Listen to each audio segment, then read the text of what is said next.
All right, so I think we're there. Belts to ass, ladies and gentlemen.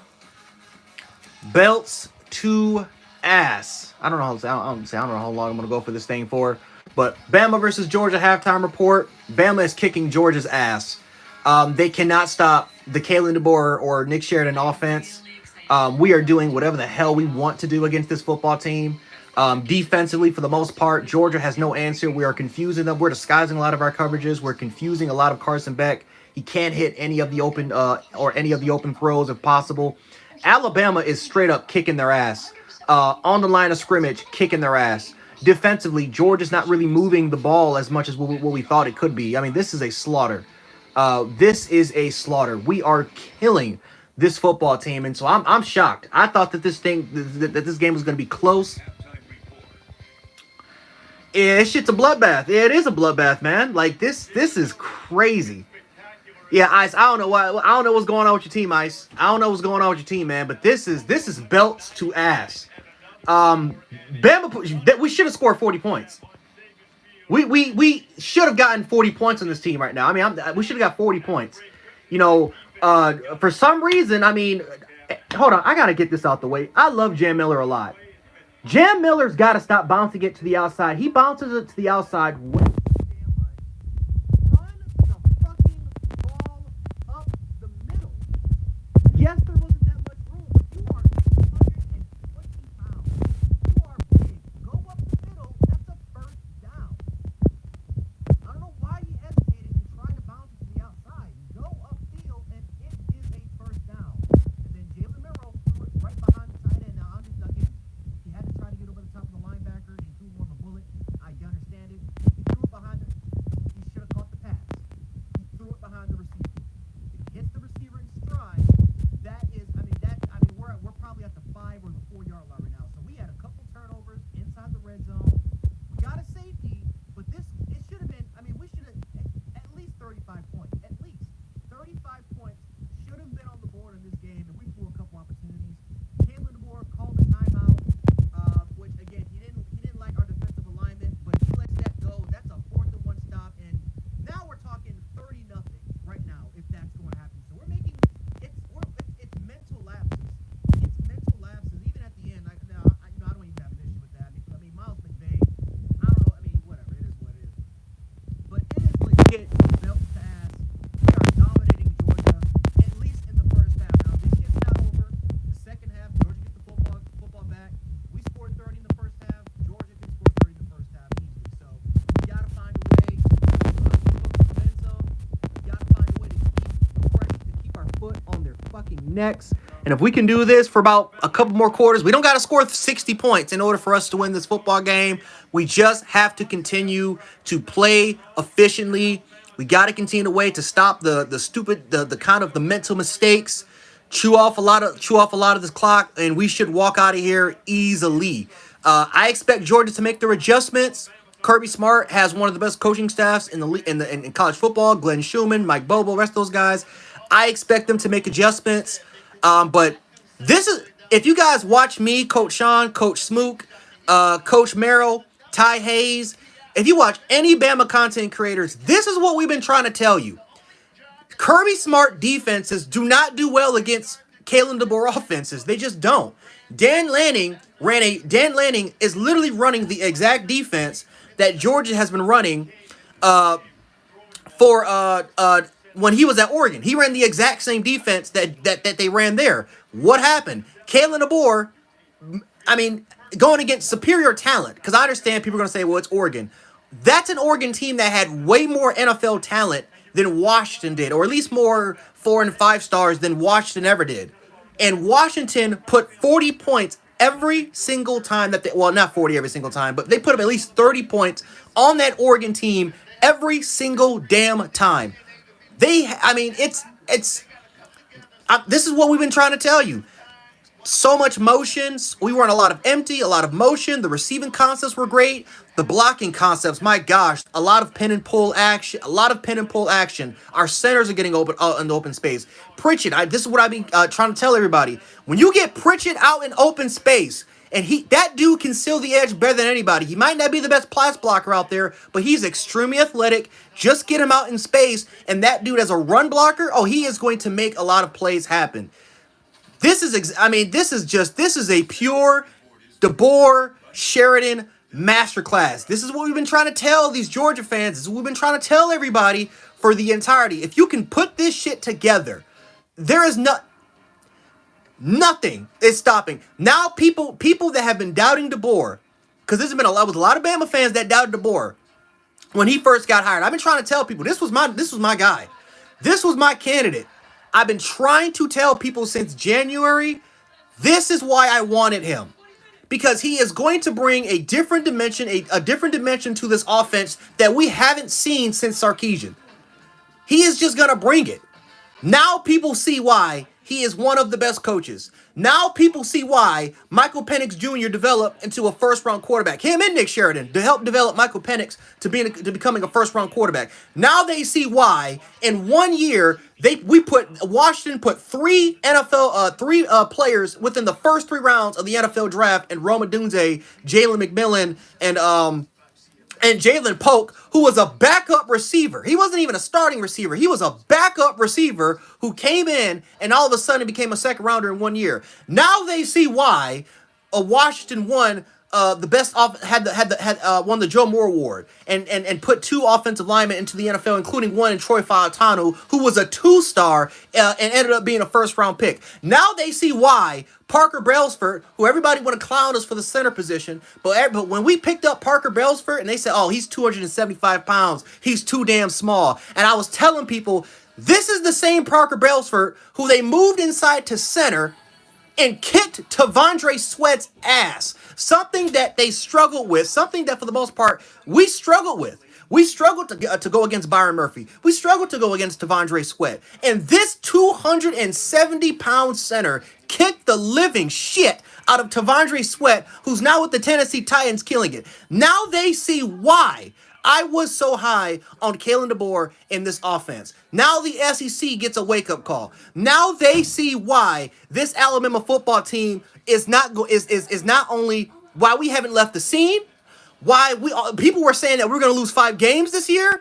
Now they see why. If you don't know who Kalen DeBoer is, I can guarantee you after this football game, you will know exactly who the fuck Kalen DeBoer is. He is one of the best, if not the best coach in college football. I don't give a shit about national championships. You go everywhere he's been at, he has won. 4-time NIA national champion. Came up to Indiana, coached there, got them to a winning record. Then went over to Washington, and in 3 years, got them to 11 wins with the transfer football team. And the following year, with another transfer team, got them to the national championship and produced 8 NFL draft picks. This is what we've been trying to tell you people, that Kalen DeBoer was about that life.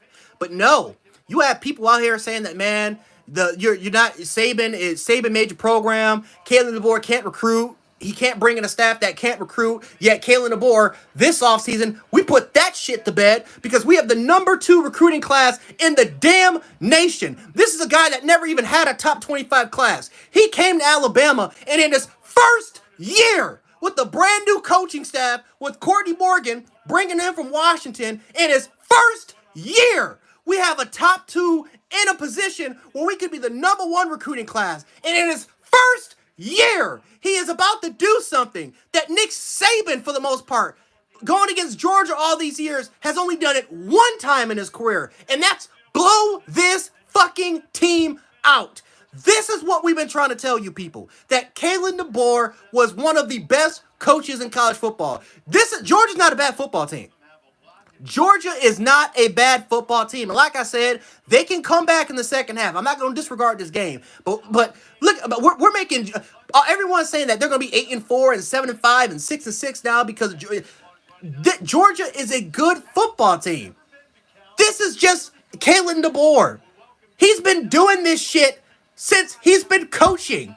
There's a reason why he has the highest winning percentage in the game right now. This is what we've been trying to tell people. And unfortunately, man, Georgia fans, they couldn't believe it. They couldn't believe that this could even be a possibility. I didn't even believe that this was even going to be a possibility of us kicking their ass. But if you look at the history of what DeBoer has done, hell, when he first elevated got to the Pac-12, they won 10 games. And then in his second season, he took the team to the national championship game. How do you not expect Kalen DeBoer? That's with less talent. Imagine what he looks like when he has a bunch of 5 and 4 stars around him. And the crazy part is, this isn't even the finished product.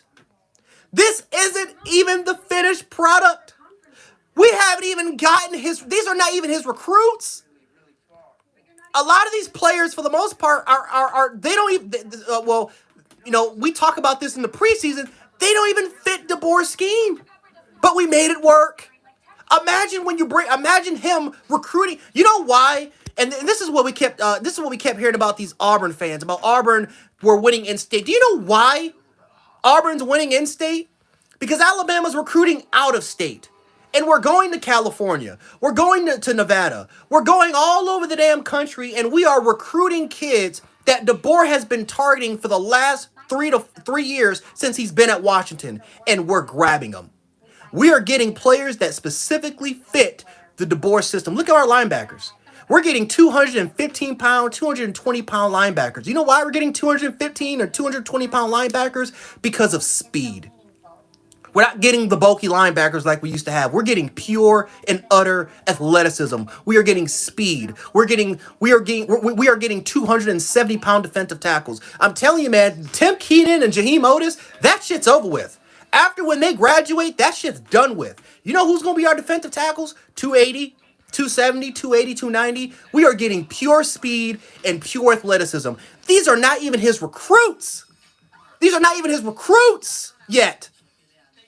Imagine what happens when you bring them in. What it's going to look like. You think this is belt to ass now. Wait till you see what happens in the next 2 to 3 years of what's about to happen. It's definitely about to be belts to ass. And if you don't believe me, ask Steve Sarkisian.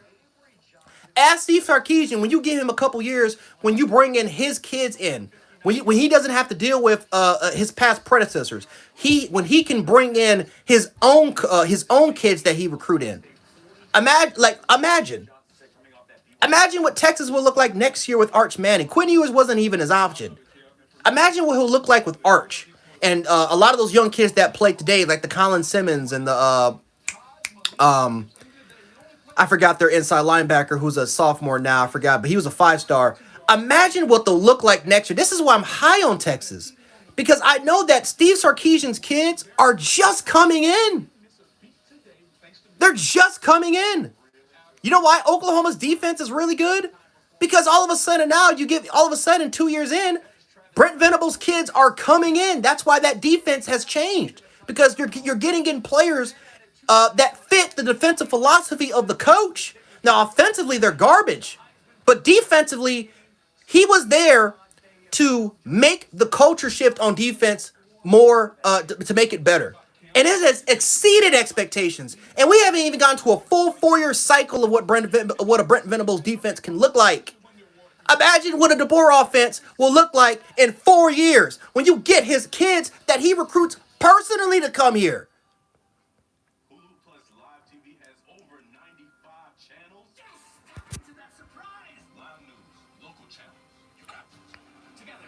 This is not, I mean, to be fair, guys, yes, it's shocking, but at the same time, this is what we've been trying to tell people, man. This is what we've been trying to tell people. DeBoer is that dude. He is that dude, and if you didn't believe it, if you wanted to fall for the South Florida trap, if you wanted to fall for the Wisconsin trap, if you wanted to fall for the preseason shit, that was the question marks about Alabama can't compete, and, stuff like that. If you wanted to fall for the trap, that's fine. But this is what we've been trying to tell people about a DeBoer offense. This is not Saban anymore. We're not running pattern match defense anymore, people. We are running a philosophy that Kirby Smart hasn't seen in his life. And he is getting toasted. Like, think about this. Kalen DeBoer didn't cook not one, but two Kirby Smart-like defenses. He did it when he was at the Pac-12, when he went up against Oregon, and he's doing it now against Kirby Smart and Glenn Schumann. And Glenn Schumann is primed to get a head coaching job in the future. Kirby Smart is one of the best. Now all of a sudden people are saying Kirby Smart's Dabble-like. No, this is not Dabble-like. This is just Kalen DeBoer. This is what he does. The only huge blemish on Kalen DeBoer's record was against Arizona State. And a big reason why they were just doing it was because they were just playing they were disguising a lot of cover zero. They were disguising a lot of cover zero in that game, so it confused a lot of Michael Penix. That's why that he had that terrible game. Arizona State did a phenomenal job defensively in terms of just just disguising their coverages and confusing Michael Penix. And then the other game was the Michigan game, and that was just straight up belt to ass. A lot of those plays couldn't even really develop, and if they did develop, Michael Penix would just make stupid decisions. But you can't blame that on the play caller. That offensive line got their ass whipped. The front seven from Michigan completely halted and controlled the game. And as soon as they found that recipe, Michigan's secondary wasn't even intimidated. They played a very similar defensive game plan in the second half, compared to very similar to what they did against Alabama, where they had no fear of Bama's passing game. So you're talking about I forgot his name, but the defensive coordinator for Jim Harbaugh, who's one of the best young defensive coordinators in the game, and an Arizona State defense that, again, they gave him a blemish. That's it. Kalen DeBoer his offenses rarely have bad games. They rarely do. So, listen, I understand a lot of Georgia fans. They say that, listen, this is a Bama problem. No, this is not a Bama problem. You're just going against two great coaches. Saban, the reason why Saban continues to win was because Kirby Smart came from the Saban formula. Saban knows him better than anybody. Saban knows exactly what defensive play style. He knows exactly what defensive game plan. He knows exactly what to do by playing two-gap run scheme, playing pattern match. And we know we can do fine against that defense. And offensively, didn't matter who our offensive coordinator was. We knew exactly how to beat Kirby. Kirby Smart is going against a coordinator he's never, ever played against in his life. He's never seen this. He's never seen this much motion. He's never seen this much pin. He's never seen this. So, second half is about to begin. I'm going to stay on here for like a little bit longer. I need to read some of your comments, because I know you guys have been commenting like crazy. But guys, I'm telling you, this is not a Kirby Smart issue. Kirby Smart's not I'm telling you, Georgia's a great team. Welcome to the DeBoer era. This is what we've been trying to tell people. This is why I said Texas will be fine, Oklahoma will be fine, and why ultimately we definitely would be fine. This is something that Lane Kiffin should be doing, but is not doing.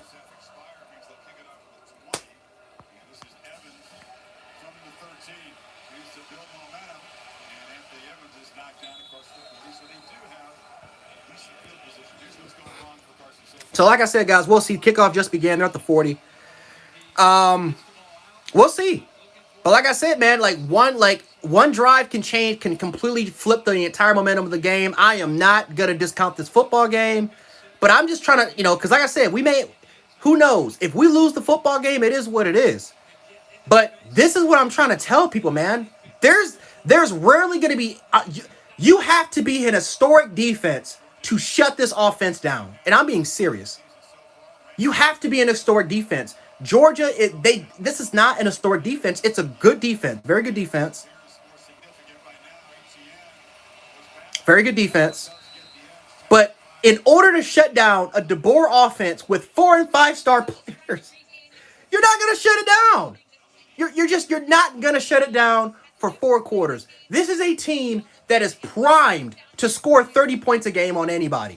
On anybody. And that's Texas, that's Michigan, that's whoever, Ohio State. It is primed to score on anybody in the country. So, like I said, I'm going to watch a little bit of this game. So, Jants, who does Florida need to hire?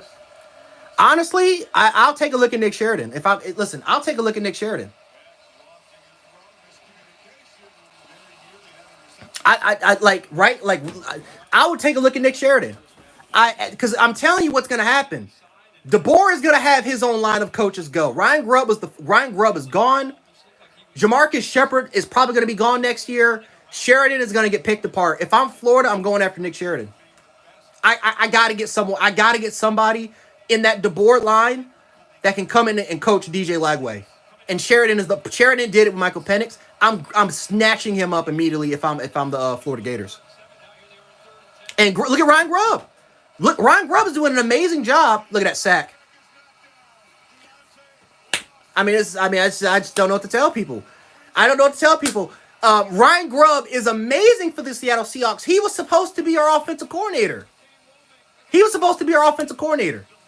And Ryan Grubb is playing, he is coaching, he is doing a phenomenal job with the Seattle Seahawks so far. I am telling you, DeBoer, this is what I was trying to tell people since January. DeBoer is elite, and sooner or later, he's going to form his own line. We're going to get to a point where there's going to be 3-4 coaches leave every single year. I'm confident in that. There's the Shanahan line.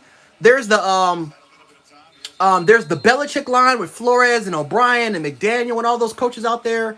There's the Saban line, of course. We already know the Saban line. I'm telling you, there is going to be a DeBoer line. He is going to form his own tree, his own family tree of coaches. And we've already seen Ryan Grubb be successful. He's the first. And we are already seeing him being successful with the Seattle Seahawks. Can you imagine now with the rest of these coaches? I mean, I'm telling you, Jamarcus Shepard developed 3 receivers in a year. He's going to get a job.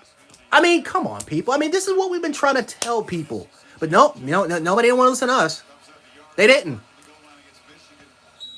And Jalen Merrill's not the best passer in the world. He's not. I love Jalen Merrill to death. I'm confident in Jalen Merrill's ability. But let's be honest. Let's be honest here. Can you imagine next year? Well, not next year, because I think Ty Simpson's going to be the quarterback. But can you imagine what Russell will do in this offense? See, people were calling Russell crazy for committing to Alabama. But Russell knew exactly. Russell knew. Can you imagine when you put a superior... Take it off, Jalen Merrill. Take it off.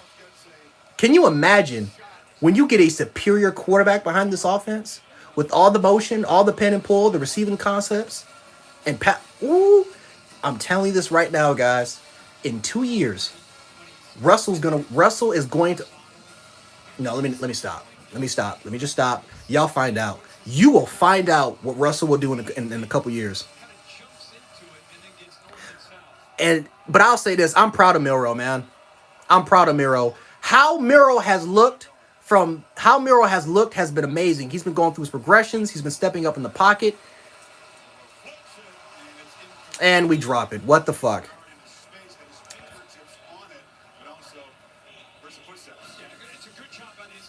All right, let's take a look at what happened.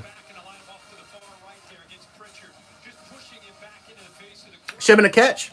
Yeah, I can't blame it on the quarterback. That should have been a catch. But you see, though, we're slow. Like I said, this is what I expect from Georgia. They're going to make adjustments. They have a great coaching staff. They're going to go ahead and make adjustments. But I'm telling you this right now. If Jalen Merrill had 3 years on this offense, oh my. He just needed 3 years. 3 years onto this offense.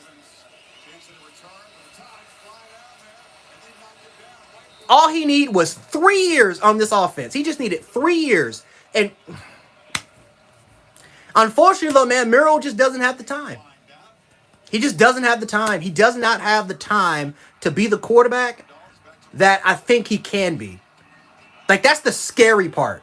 What he could have looked like if DeBoer was here 2 years ago. If Saban would have said, you know what, after 21, I'm going to retire. and DeBoer would have been the offensive and would have been the head coach here in 22 and 23, and now going into the 24 season, what he would have looked like in this offense would have been insane. But that's all right because you will get that from Russell. We'll get that from Russell. Russell, a mobile quarterback, a dual threat. Because Kalen DeBoer, he likes his dual threat quarterbacks. You get a dual threat quarterback that has accuracy, ball placement, can process on the football field, go through his progressions. You get that from day one from Russell. And I'll just say this. I'll say this right here, guys. I'm gonna make a bold statement. I'm gonna make a bold claim right here. Watch out for DJ Lagway. Watch out for DJ Lagway. I'm telling this right now. Watch out for DJ Lagway. I'm just gonna say that. I'm just gonna say it. Watch out for DJ Lagway. Listen, because let me tell you something. I think Keelan Russell's gonna be here, but I'm trying to tell people, if something happens, just watch out. Because I'm telling you, this, if people didn't believe what we can do this offseason, if people couldn't believe what we, because there was a lot of players, they didn't believe what we can do. They didn't believe what we can do during the offseason. Watch what's about to happen this offseason. Oh, it's about to be crazy. It's about to be crazy. But no, this is phenomenal result. Phenomenal result. But of course, this is one game. We get out of here, which I think we should be able to do, but we never know. It is one game, a lot of SEC ball left to play, and of course there's the playoffs. And depending if we win or if we lose, we may have to play in the first round. And if we play in the first round, you got to play 4 games if you want to go ahead and win a national championship. And so it's a lot of unpredictability, a lot of crazy shit can happen, but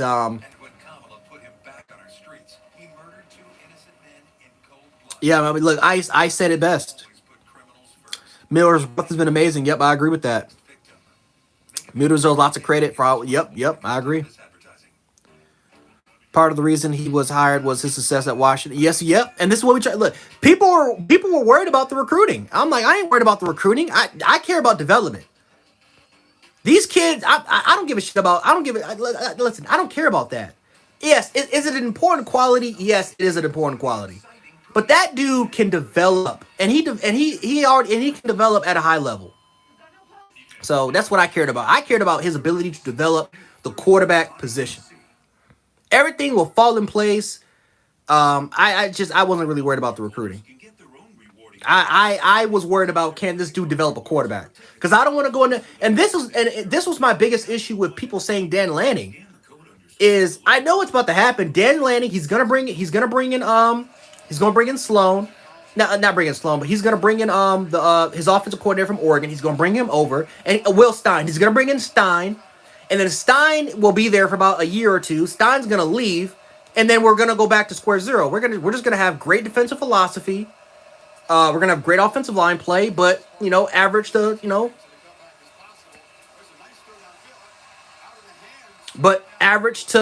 average quarterback play. The quarterback play was gonna be on and off. That was my biggest worry. You're going to have to go to the transfer portal, or you're going to have to worry about trying to develop a quarterback. And I'm not confident in Dan Lanning's ability to develop a quarterback. I'm not confident in that at all. If he brings in a transfer that's well established, then I could see it, but I'm not taking that chance.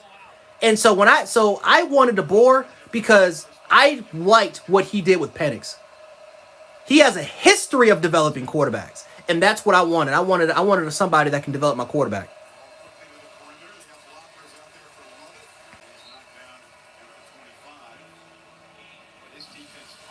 And he was the only coach that was and that's good. That was great. Everyone kept saying Lanning and Norvell, and it was all rumors. It was all rumors. They listen. They knew. They knew. And I can guarantee you, Saban was a part of the process. He was a part of the hiring I can guarantee he was a part of the hiring process. But I mean, why would you not try to go out and say, you know what, hey coach, man, we like what you did at Washington, obviously because you coached the national championship.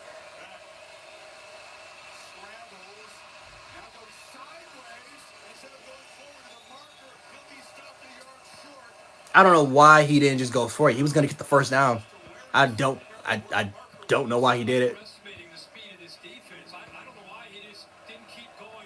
Yeah, I don't know why he didn't even do that. That's dumb. Carson Beck's not having a good game either. He's flustered. I'll say that about too. He's flustered. So now they're in a 4th-and-1 situation.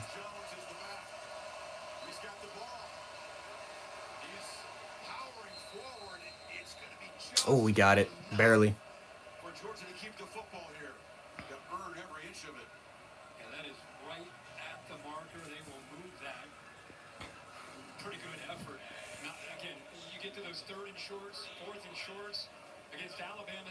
I will say this though, we gotta start scoring though. We gotta start scoring. Give our defense a break. They're playing a great game, but ultimately, oh look at that. So they got them split out wide. This is so they're running. So they're running empty. Yep, they're just running some empty. It's probably gonna be a 3-man rush. Nope, 4-man.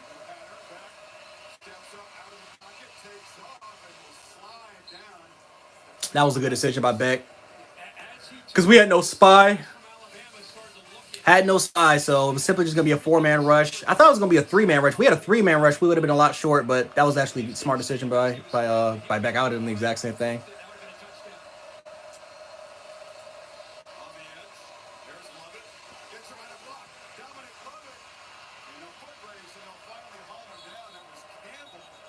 That's a horse collar.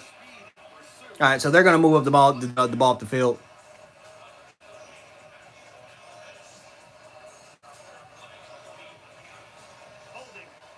Oh, holding offense. Wow, I'm surprised they didn't call the horse collar. All right.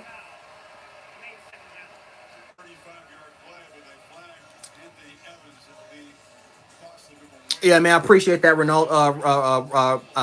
Hopefully, I'm pronouncing that right. I appreciate that, brother.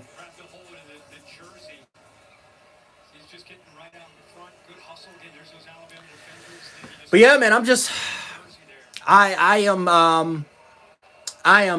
just excited. I'm very excited. I'm very ecstatic with what's going on. Like I said, this is not a bad Georgia team. This is a very good Georgia football team. Like this is just I just think people just I think they just underestimated how good Alabama could be this year. I think they underestimated it. So I don't know. We'll see, guys. But anyway, guys, I'm gonna end the live.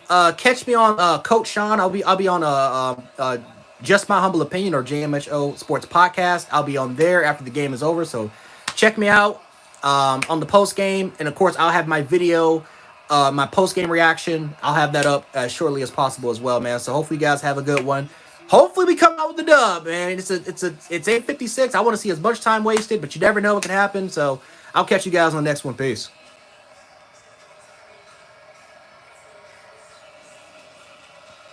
Oh, how do I end this thing? There we go. Oh, there we go. I got to press that. There we go.